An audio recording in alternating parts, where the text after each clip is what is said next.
this is a bit different. We are back. We are live. And we're going to be doing this episode live here on I think we're live on X, or we're live on LinkedIn, and it's completely accidental because I flicked a switch, Sarah and Adam, that I can't turn off. And every time we're going to be recording a podcast now, we're going out live, and there's nothing I can do. We will be turning it into a podcast as well. So if you are out there and you're our regular podcast listeners and audience, thank you so much. It's been such an exciting 2024. I'm in a sling, which means for viewers, here is my version of the YMCA. And that's pretty much all I can do. That's it, because I've only got one arm, because I had surgery on it. So I'm still recovering. But it's great to see you both. Sarah, are you well? I am well, and I'm really glad to see you, Chris, because we've been messaging over the last, I don't know, I can't remember when you had it the other Friday, and things have been up and down, to say the least. So it's good to see you. It's been very exciting. Adam, are you well? Yes. But it's the last day of term, so you're as white as a sheet next to your lovely yellow wall, because I imagine you're just flying around like the proverbial. Yeah, it's been quite something. But yeah, like you say, today, last day today. This is actually the last action of my working term. Yeah. And you're dedicating it to coaching Unpacked. What a way to close a term. There's no better way, I think. Well, we feel very honoured. We constantly try and make these podcasts nice and digestible and ready to go. So, Sarah, what we're going to do is we're going to fly into it. We'll let everybody know at home as well that Sarah is expecting a package. The door could go at any minute, but we are live, and that's what we're going for. It's what's happening. So, Sarah, if you need to duck out at any point, I think my dog as well has just heard me chatting. So, yeah, Pablo's just walked in. It's the love of the live. But today's episode is all about mapping, and I'm really excited. So, Sarah, it is over to you. And next, when you want the slides, sharing, and all that kind of stuff, just give me a shout, and we'll see what we can do. Perfect. Thank you. And yes, if there's a delivery, we'll go to a commercial break where Chris will advertise something important and necessary for you that you must buy immediately. So today, the episode we're going to do is about a powerful tool that Adam and I have been kind of playing around with. Chris has also dabbled with a bit, and other coaches have as well, which is mapping mental models. And it is a tool. It's something that we have been thinking about a lot and using a lot. So what is it? It's a method, it's a tool for uncovering a teacher's mental model of a situation to work out what the problem might be. For example, like, was their goal in a certain situation not powerful enough? Did they not see or interpret what you did as a coach? Is there a mismatch between their goal in a particular situation and the action that they took? Is the action they took a good one, but it needs refining to better meet their goal, etc.? So you can't hold all of these elements in mind at once. That's the point. When you have that kind of conversation, it's very transient. So you can't really discuss them with the teacher, and you can't really, for example, easily show mismatch when you're just verbally kind of talking about something. So mapping is essentially this idea that we can kind of outsource our working memory, and we can make what happened less kind of transient and what we want to talk about less transient by mapping a mental model. Of course, if you're listening to this and you're not kind of seeing this, because we will, obviously you can tune in live and see us, but we'll also have the episode on YouTube, as we usually do, where you can also see us. You won't be able to see the kind of mapping that Adam as a coach has produced, but do go onto YouTube, and we encourage you to kind of check out what these maps look like too. I've also got a Substack called Cognitive Coaching, and there is a post there. There's a few posts actually with mapping on them, so you can see some mapping there as well. So we're going to dive straight in, because we like to make this really practical and give examples. This one's going to be a little bit different, this kind of coaching, because we're kind of doing it in three different ways. So Adam's going to explain now the scenario, and then what you're going to hear. Okay, so in this scenario, and for people that are watching, we're going to try and give this a whirl with mapping. So, Chris, can you share slide number 2, please? I'm going to. This is my Professor Chris Whitty moment, isn't it? Yeah. What? God, you remember that? I do. Now listen, that is happening. It's working. I've shared it. Woohoo! Brilliant. Okay, so I'm not going to talk about it in loads of depth. What I'm going to do is kind of talk about it piece by piece. So if you try and, if you are watching live or on record, if you try and avoid the temptation to look ahead and read ahead and just sort of stay with me as I sort of walk us through it. So in the scenario, I've observed Sarah's lesson. I've seen her use mini whiteboards to collect answers to a question that she asked. The question that she asked was, can you give me an example of an animal? So it was a lesson in year 1. And I've mapped out what I think her mental model is. So I think she's asking this question to check for understanding, because the question follows a period of explanation and modelling. So she's talked about the different features and of animals and how to classify animals and that kind of thing. So this question follows that. And so I'm thinking, okay, her goal here appears to be to check for understanding. I think that the thing that drove her decision to ask that question and collect answers on mini whiteboards was so that she was able to collect a sample of understanding from all the children at once. So the reason that she used mini whiteboards and not any other kind of questioning technique was because what it offered her was the opportunity to check everyone's answers and therefore potentially get a clue as to what everyone's understanding was all at the same time. And then following that, there's like 2 broad effects that I saw. So the first one is that some students have got really concise one-word answers on their mini whiteboards, and that allows Sarah to take in their understanding all at once. But others have got several animal examples on their boards. Others have got like long sentences, like, for example, I think a polar bear is an animal because it has fur. And then 2 children in the room have just got the word yes on their whiteboards. So the question, remember, was, can you give me an example of an animal? Yes, I can. So my observation at that point is that there's this wide range of answer formats means that Sarah's not actually able to sample everyone's understanding at once.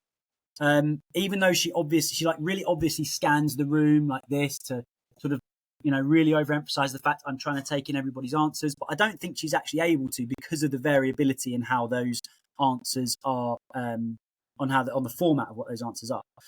So in my mind, then I've got 3 options of what I think could be changed in order to improve this learning exchange. So firstly, Sarah could refine the use of mini whiteboard technique, and she could be clearer about the format of answers that she wants. So she could say, I just want one word.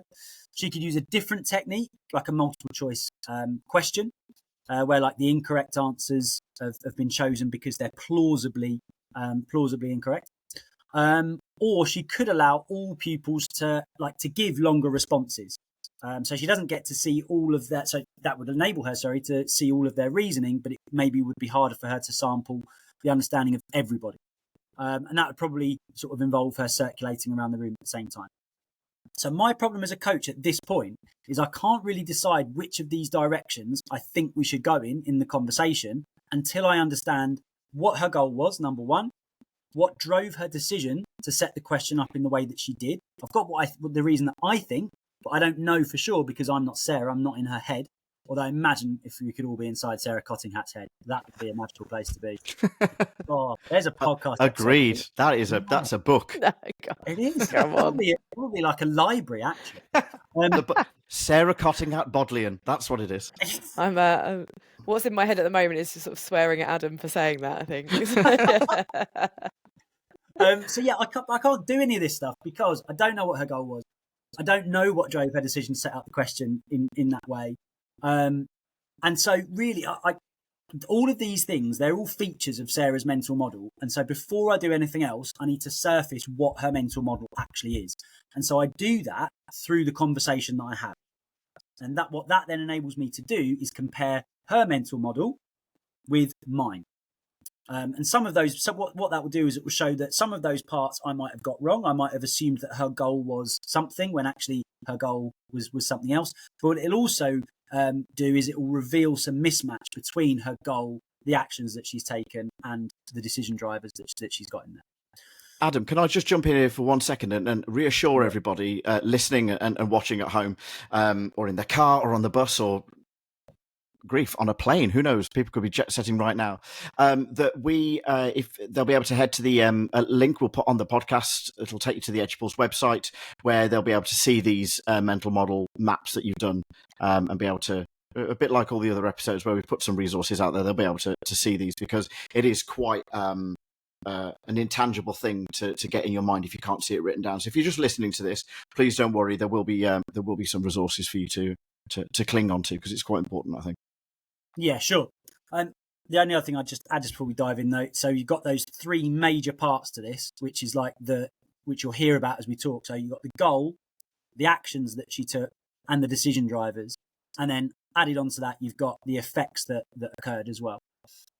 So first situation then that we're gonna model. So the first coaching conversation that we're gonna model with this one, Sarah doesn't see what the problem is. So she doesn't see that there is a problem. So, okay, Sarah, so can you tell me about your goal when you set up the question, can you give me an example of an animal? Yeah, I was pretty pleased with what happened there, actually. I wanted to check what all children understood, because I'd just done the explanation, so I wanted to know what they all understood kind of following that explanation. Great stuff. Okay, so your goal was to check what they all understood.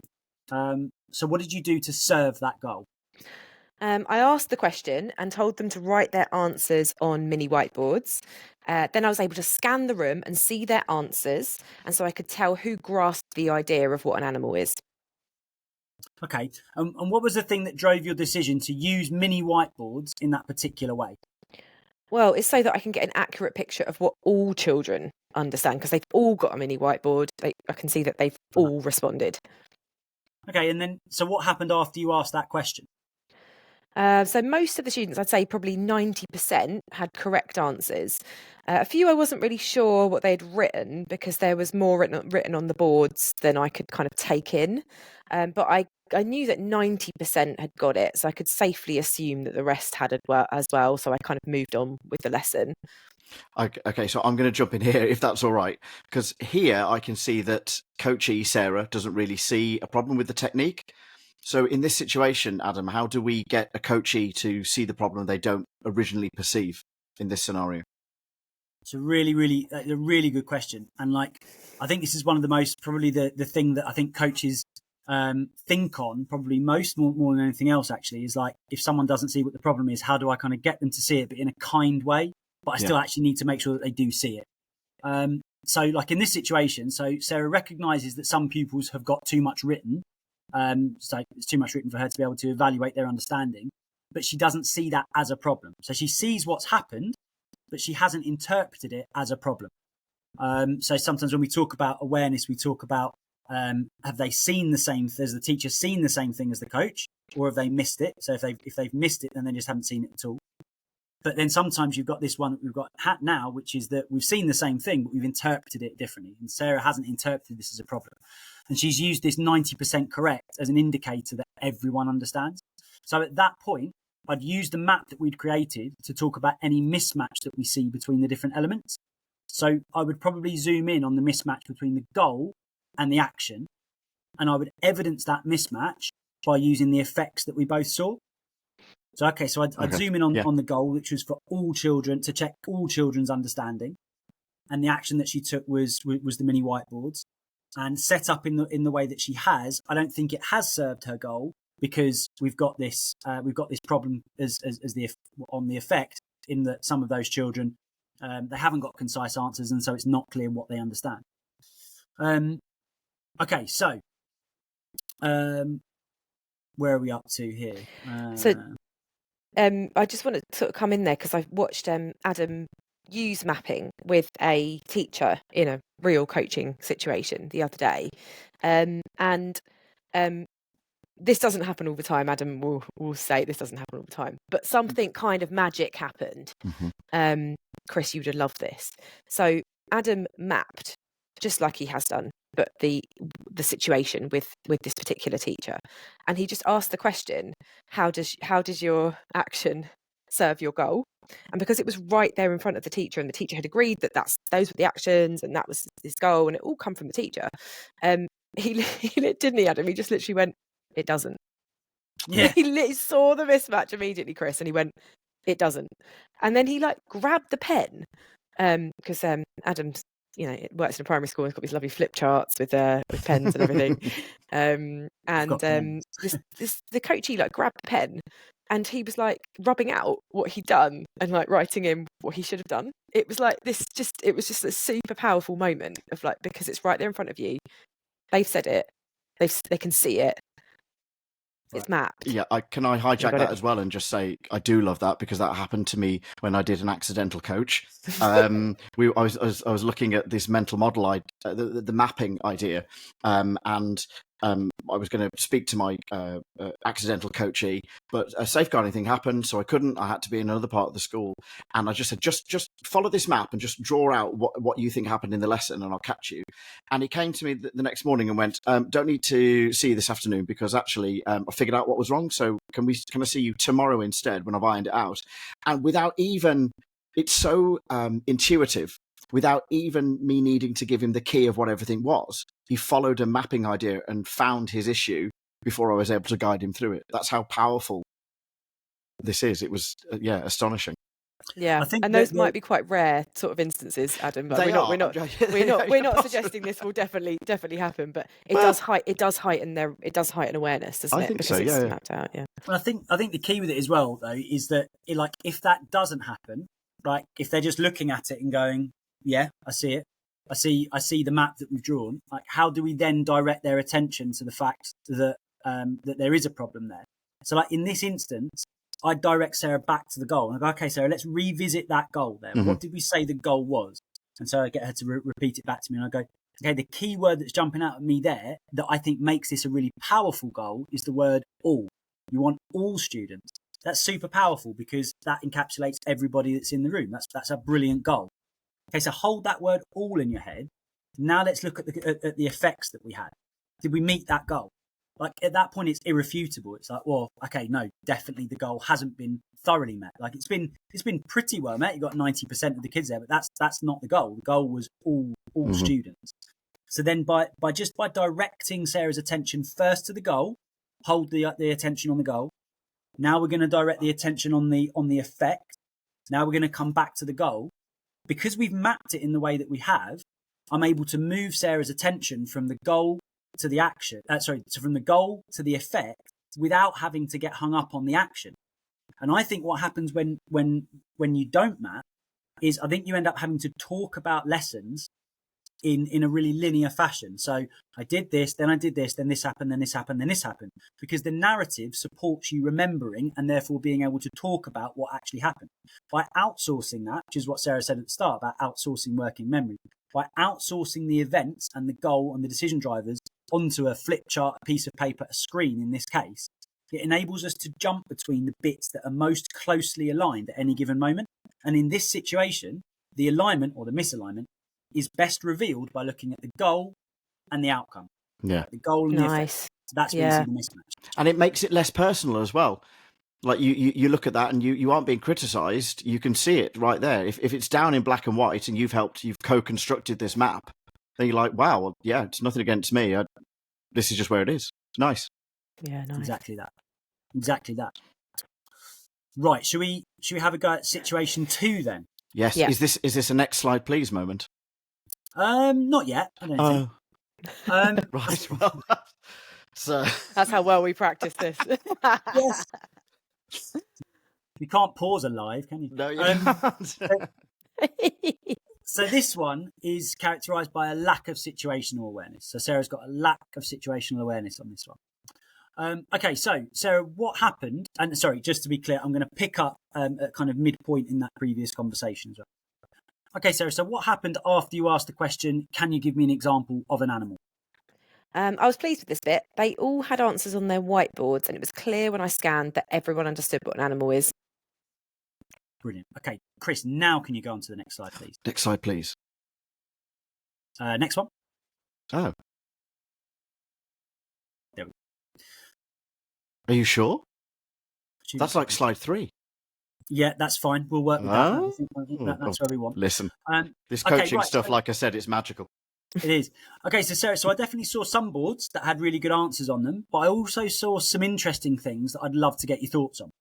Yeah, go ahead. Okay, so Frank had written a really long sentence explaining his answer. Sorry, Frank. Frank have done that. Sorry, that just really tickled me. Baby We've Frank. got some Franks in my school. Frank had written a long sentence, like explaining his answer. Penny had done something similar, and then there were 4 other children who'd also done that same thing. Yemi and Maya had written the word yes, which I thought was a pretty interesting interpretation of the question. Like, can you give me an example of an animal? I thought that was really interesting. I didn't actually notice that. I didn't see that on their boards. Okay, so layperson coming back.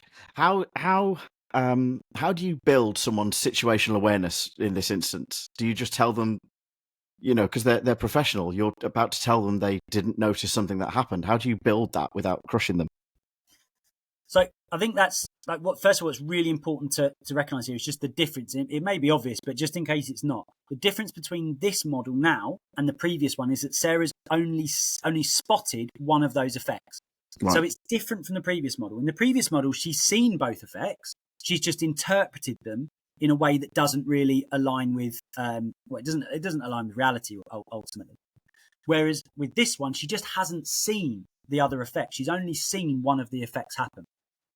So your question, like how do we kind of make her aware of that without kind of crushing her? I think that again, it's a really difficult balance to get. But I think the key to it is about revealing it slowly and really allowing Sarah to kind of see that for herself. But probably, let me rephrase that. Let me come back a step, actually. I think actually that the real key to it is to be honest with Sarah about how awareness works. Like when I'm the coach and I'm going into someone's class, my lens of awareness is necessarily broader than theirs. So if Sarah's the teacher, she's got all of the complexity to deal with in that teaching situation. We know classrooms are super complex. If Sarah was aware of everything that was going on in that room, there's no way that she would be able to teach effectively because she wouldn't be able to narrow her focus and go deep on the real minutiae of the lesson. So she has to, as the teacher, narrow her focus. So it's necessarily narrow. Me as the coach, I don't have that same pressure. I don't have the same complexity in my role because I'm not actually having to do the teaching. So my lens of awareness can be much wider. Now, when you explain that to people, I think what it does is it makes it entirely logical that there will be things that the coach has seen that the teacher hasn't seen. So hopefully it's therefore fairly reasonable to say that it's not a criticism of you for missing it. Obviously, you've missed some stuff that I've seen. If we'd have seen the same stuff, or actually you'd have seen more than me, then there's an issue with me as the coach and my awareness. So I think just making that point that it's entirely normal for teachers to not notice as much as the coach is super, super important. Nice. That's really nicely put. Yeah, and I love how you describe that as like a wider lens that the coach brings to it, because that is the value, that a part of the value that a coach brings to a teacher's teaching, isn't it?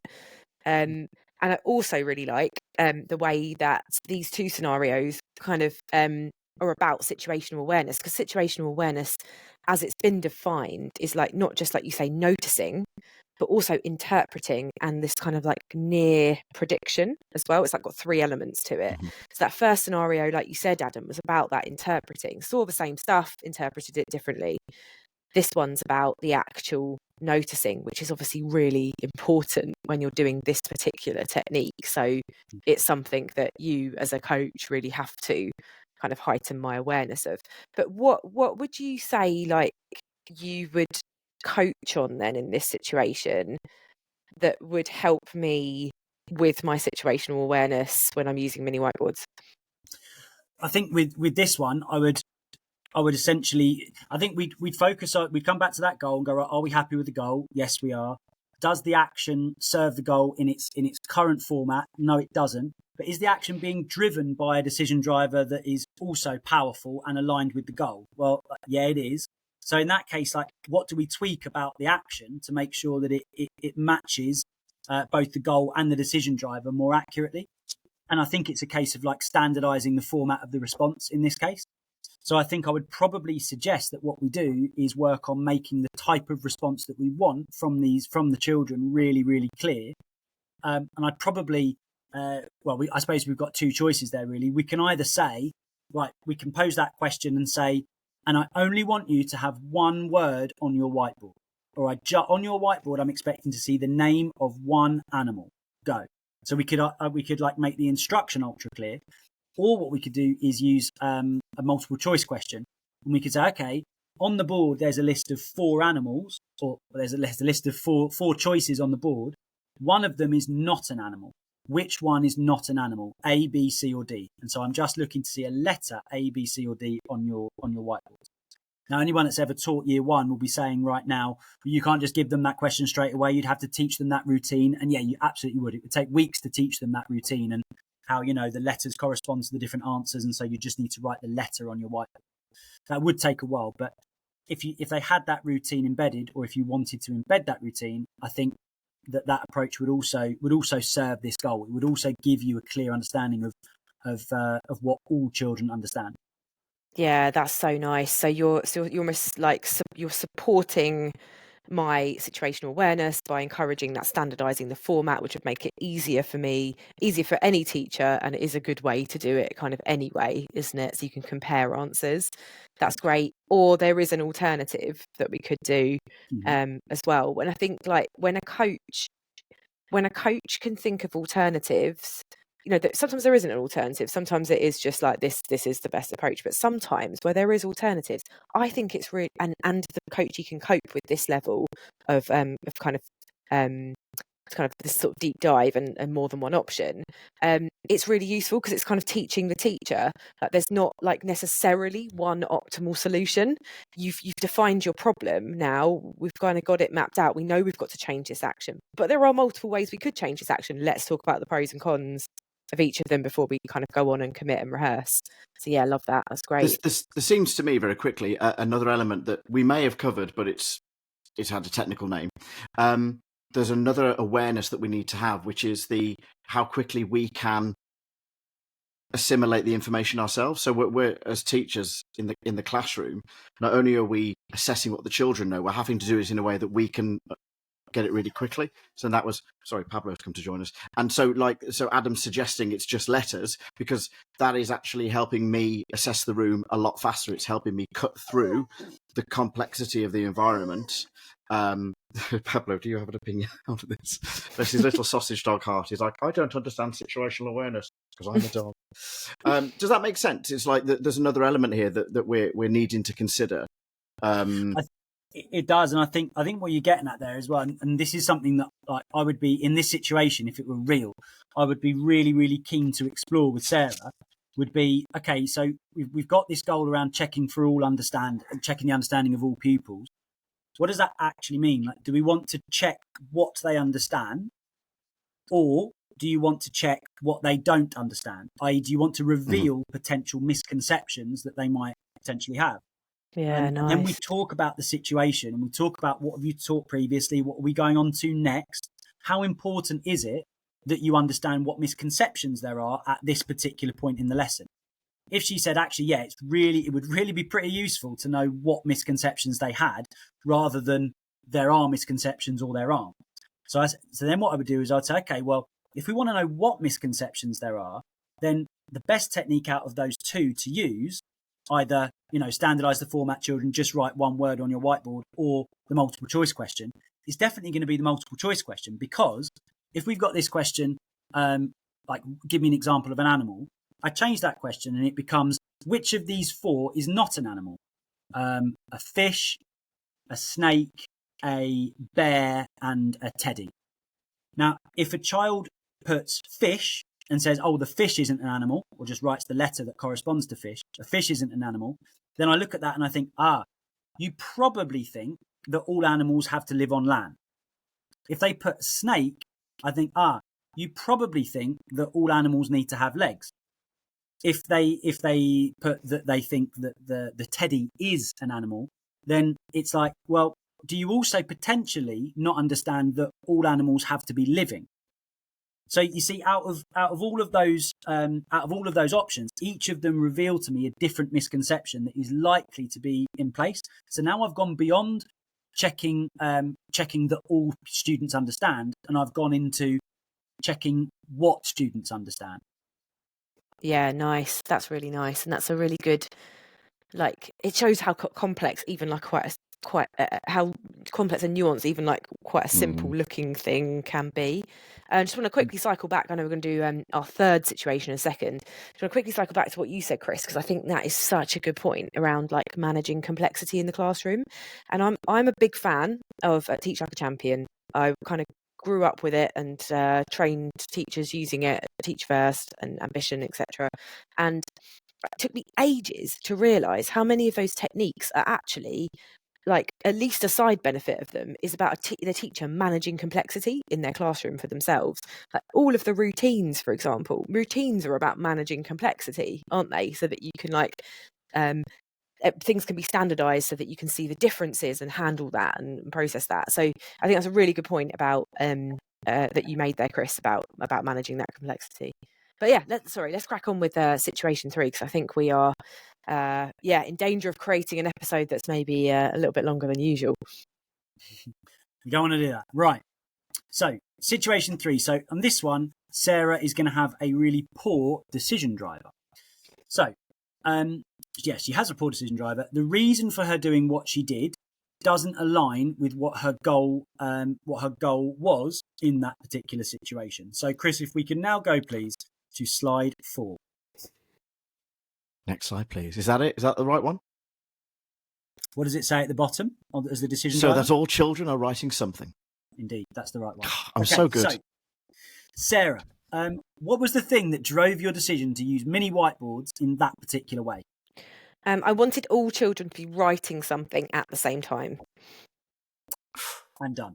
So, what that really ultra short exchange has revealed to me as the coach is that Sarah's got a weak decision driver. So her reason for doing what she did, and it's clearly not aligned to her goal. So her goal is to check that all students understand, or potentially, if we changed it by that point, it would be to check what all students understand, and to get everyone to write at the same time. Although that may be a good thing, you may get gains from that in some way. That in itself is not aligned with checking what all students understand. So in this particular scenario, I'd coach Sarah to strengthen that decision driver. And like we'd probably end up again like refining the mini whiteboard technique from there so that she can meet her goal and check either that all students understand or check what all students understand. There is also there is another thing that we could do with that as well. Like if Sarah was absolutely certain that she wanted all students to be writing, and we talked about why that might be, and if we felt that actually there's a really strong reason why she should have all students writing at that given time, what we might then realise is that the goal needs to change. And if we change the goal, and then we would have alignment between the decision driver and the goal, and then the action could remain that all students write. But then again, we'd probably tighten that action up and talk about, okay, how are we going to execute everybody writes really effectively? Playing slight devil's advocate and speaking on behalf of some teachers out there who will probably be afraid to come forward and say this in public, but what if Sarah was completely committed to that action? Either, and you've addressed that slightly, because you could say, well, if she's completely committed to that, we might be able to change the goal. But what if this is something coming from on high? What if you're working as a teacher in a school where they have just upped and said, right, you've got to do every answer must be mini whiteboards. You've got to use mini whiteboards for everything. That's clearly a poor decision driver from SLT, because they've gone, we've got to do this. We've got to do cold calling 10 times a lesson, and we know that's happening. So we might as well come out and say it. We know that that's what the reality is like on the ground. Some schools are panicking. They think they need to get these techniques out there, which are in and of themselves poor decision drivers. So what do we do in that situation where you've got a coachee who is like, I've got to be using whiteboards? Is there another way to work with that isn't changing the goal, or is the goal that central that's how you're going to get around that awkward conversation? I think a lot of it, again, it's not that with this, it's not necessarily that that there's a problem with the whiteboard as such. But like, for example, you could have a multiple choice question where kids write A, B, C, or D, show me. That's using a mini whiteboard, but it's with the multiple choice question. And it's the multiple choice question that is serving the goal. Mm. You could have a situation where everyone's got a whiteboard and they're writing much longer answers on those whiteboards. And that's potentially good too, because there's like a really editable quality to that. And that kind of really lowers the stakes and means that students can read back what they've written and go, oh, I just need to change that, rub it out with their hand and rewrite it. That's fine. And you perhaps get a little bit more depth of thought like that as well. So if your goal is around driving deeper thinking, that's probably a really good use of using the mini whiteboard there. The two changes there is, or the two things you've got to be clear about is, what's the goal? If the goal is to drive deeper thought, then probably, yeah, everybody writes on a mini whiteboard, happy days. That's going to serve that goal. If the goal is check what or that every student understands, then that's probably not a great goal. Not a great action to serve that goal, because you can't sample it all at the same time. The other thing would then be, all right, if we're committed to everybody writes, we want everyone to be writing at the same time. Now, you might say, well, I've got to do that because that's what SLT want. You go, okay, but what's the gain that we can get from it? Let's connect to that. So if SLT want everybody to be drafting answers on mini whiteboards, great. Then let's make sure that they do that, but let's be clear on what the goal is that we're serving there, right? We're trying to drive deeper thinking. So if you're going to do that, what else do you need to do? And Sarah would tell me at that point, probably, well, if everybody's writing like that, I guess it gives me time to circulate around and give support with that drafting process during that circulation. And I go, yeah, fantastic. That sounds like a really purposeful thing to do. And then we might go really like a little bit deeper into it and go, okay, let's look at your seating plan. What's your circulation route going to be? How many times are you going to try to get back to each child? Are there any children you're going to try and get back to more regularly? What are you going to do if you come across a really good answer that you want to share? What kind of answer would be a good answer that you'd really want to share? What sort of feedback are you going to give? Is it going to be super actionable? What does an actionable piece of feedback look like? So there's so far you can go with it. If teachers do say to you, no, it's got to be this because this is the policy from SLT, that in itself shouldn't stop a really purposeful, reflective coaching conversation from happening. Yeah, Brilliant. that's nice, Adam. That makes a lot of sense. Kind of, there is always a when, like when should you do these things, and yeah, I think that's important for SLT as well. I know there's loads of thoughtful SLT out there who are thinking about just this stuff. But just to kind of sum up then around mapping, which Adam has really kind of demonstrated throughout this conversation, and Chris has picked up on his questions. It's got benefits. But it is a tool. You don't always need to map. I had a brilliant coaching conversation with a teacher the other day, and I literally said to her, like, how did this part of your lesson go? And she was like, I think this is the problem. I did this, and I think I should do this, and like, can we rehearse a bit of that? And I was like, yeah, that's kind of exactly what I was thinking. This is great. Like, sometimes you don't need to map it out, although we did end up mapping at the rehearsal stage, because we were trying to think about what the different iterations of the routine that we were rehearsing were, and like, if this happens, what would she then do? And then we couldn't hold that in our heads, so we mapped. So you don't always have to use it, but it can be really useful. When and why is it useful? Well, Adam's shown us it's useful for like outsourcing working memory. Adam's explained how you can like jump to different parts of the map. You don't have to think in this like linear way to hold a narrative in your head. You can kind of compare different aspects. That has the benefit of kind of showing potential mismatch as well, exposing the problem, examining the goal, all of this kind of great stuff. Chris picked up on how it kind of depersonalizes it as well. We've kind of co-constructed this map, and like, I've agreed like that's what I did and that was my goal. So I'm not kind of fighting against it. It doesn't feel like it's an ego thing for me necessarily, or less so. It's something we're looking at on paper. And Ollie Cav writes a lot about this idea of this kind of like depersonalization, of like putting it out there for you to look at. And I think that's a really powerful aspect as well. Anything I've missed about the potential power of mapping? Well, I mean, from my point of view, it's part of that shared language concept. When I first was introduced to coaching, Adam was just like, it'll take you a year to set up your shared language in your school. And I feel like this is part of that shared language, because once you start communicating with each other in this way, the maps are a kind of way of offloading that part of the working memory in a sense, but also they're a kind of a tangible conversation driver. You're able to put the conversation in that route, and eventually coach and coachee you'll start talking, I imagine, in mental mapping ways. You'll start to have kind of decoded this really complex situation into if-thens, that you can have an instant conversation on, and potentially your coaching sessions become shorter, and everybody gets all the time back that they need, and you've made a massive impact. That for me is my big takeaway from mapping today. The only thing I would add as well is that, like, Sarah's absolutely spot on when she says you don't always have to map. But I think what I would possibly add to that is you don't always have to draw the map. But actually, in a conversation that goes, sometimes conversations go a little bit like this, where like Sarah exemplified with her coachee recently, where they say, oh, well, I was trying to achieve this, and so I did this, but this happened, which is clearly caused because of this. So, for example, if you had a teacher that said, I wanted to explain how to do this, my goal was to explain really clearly how to do this particular task. So what I did to enact that was I gave this practical demonstration. But actually then when they went to try and do it themselves, like, they were completely lost and they couldn't remember the first thing that I'd said. So I'm guessing the reason for that, like the only reason surely for that would be because maybe the explanation just went on too long. There was just too much in the explanation. So therefore, I suppose I should just like chop up the explanation into smaller pieces.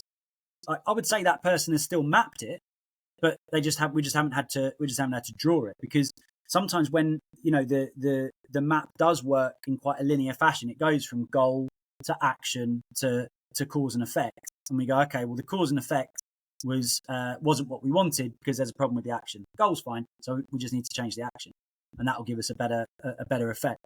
And I think when you have those instances, yeah, like spending the time drawing that out, and you almost slow it down too much. Then you go, oh, stop.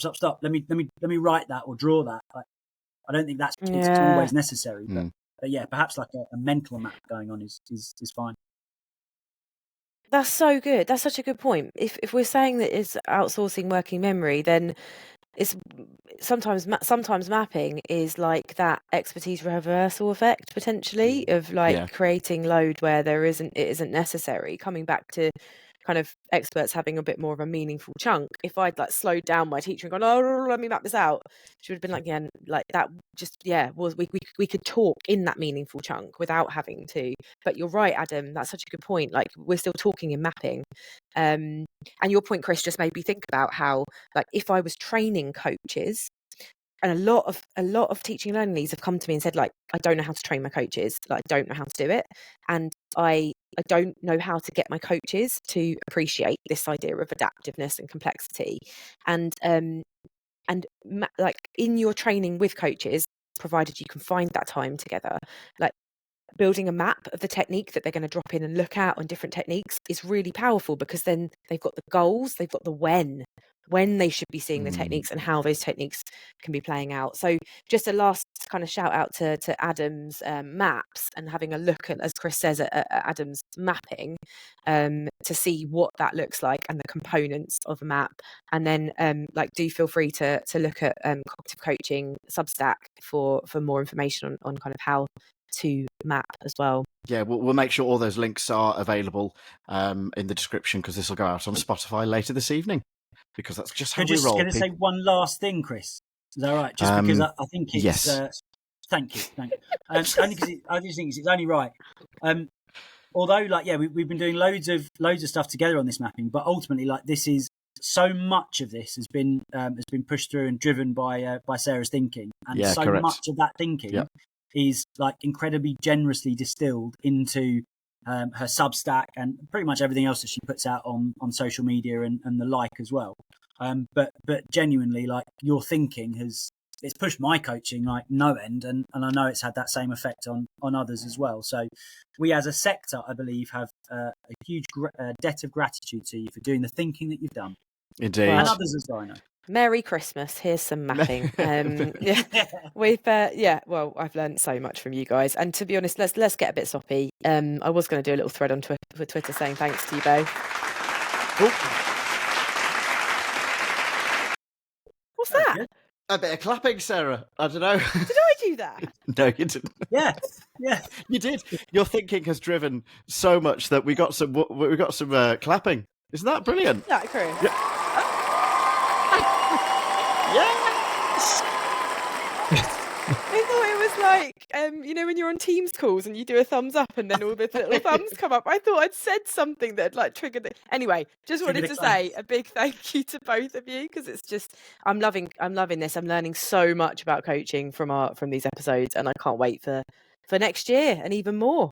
Absolutely. Well, this is 2024 done for us for Coaching Unpacked, which didn't exist back in January 2024. So it's been, for me, it's been a complete crazy journey that I'm looking forward to entering 2025 with all of the things that will bring me, with this kind of this brand new appreciation of coaching and what it can bring. So thank you, Sarah. Thank you, Adam. And thank you to all of you listening and watching at home. It's been great. You've pushed up our ratings no end. So thank you for that.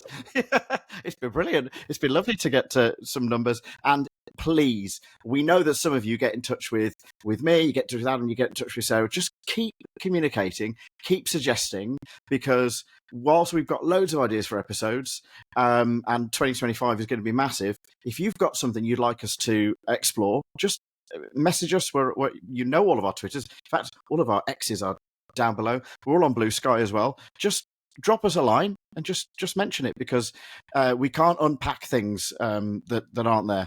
That's a good phrase, isn't it? You can't unpack what isn't unpacked. Packed. What isn't packed? Well, that was Hang on. Well, I think, guys, it's time to sign off. Yeah, that wasn't there. Listen, it's been an absolute joy to see you both. Have a very Merry Christmas, a festive season, and a Happy New Year. And Same to you. Merry Christmas to everybody out there. We'll see you in 2025. You too, Chris. Get better soon.